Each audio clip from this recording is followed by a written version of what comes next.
त्रयमेकत्र संयमः।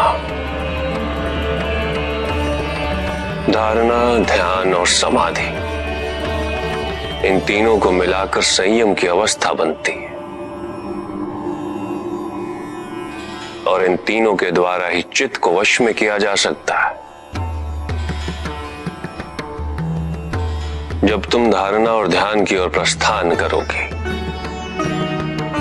तो चित्त में विक्षेप का उदय होगा और विक्षेप से मुक्ति के लिए तुम्हें चित्त को एक स्थान पर स्थिर करने का प्रयत्न करना होगा।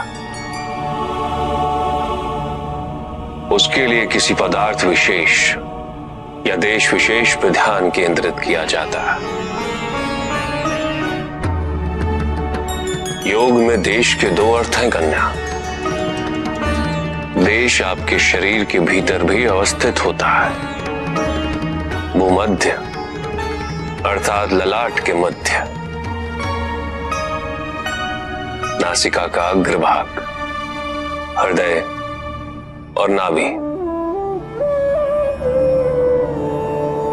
यह हमारे शरीर में स्थित देश है।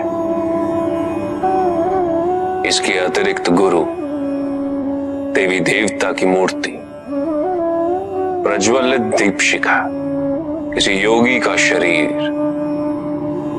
ओमकार जैसी ध्वनि के आलंबनों को भी योग में देश कहते हैं। चित्त को किसी पदार्थ या देश विशेष में केंद्रित करने की प्रक्रिया धारणा है। क्योंकि तुम जिस पे मन एकाग्र करो, मन उसके गुण और उसका आकार धारण कर लेता है। चित्त यदि अशांत हो, अशुद्ध हो, तो इस प्रक्रिया से उसमें शांति और शुद्धता का भाव स्थापित हो जाता है। यही एक सर्वोत्तम मार्ग है कन्या, चित्त शुद्धि का। पदार्थ विशेष या देश विशेष का चिंतन करते हो चित्त तद्रुप हो जाए तो वह ध्यान है।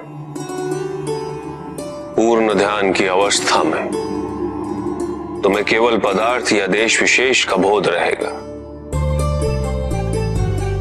और कोई भी विचार, कोई भी चिंता तुम्हारे मन में स्थान नहीं पाएगी। चित्त की अवस्था धारणा से आरंभ होकर ध्यान की अवस्था से आगे बढ़ते हुए समाधि में जाकर पूर्णता को प्राप्त होती है। जब साधक को मैं की अनुभूति न रहे और ये भी अनुभूति न रहे कि कुछ अनुभव किया जा रहा है, जब वो परम शून्य में विलीन हो जाए और इस विलीनता का उसे आभास भी ना हो,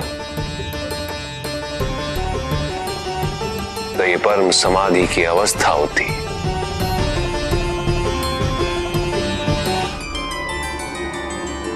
श्वास दर्शन।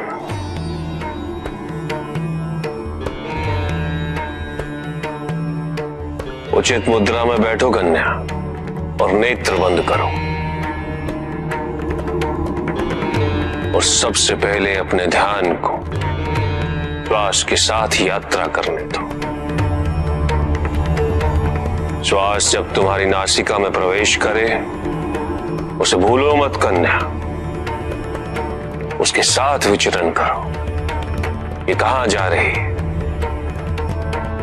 तुम्हें कहां स्पर्श कर रही है।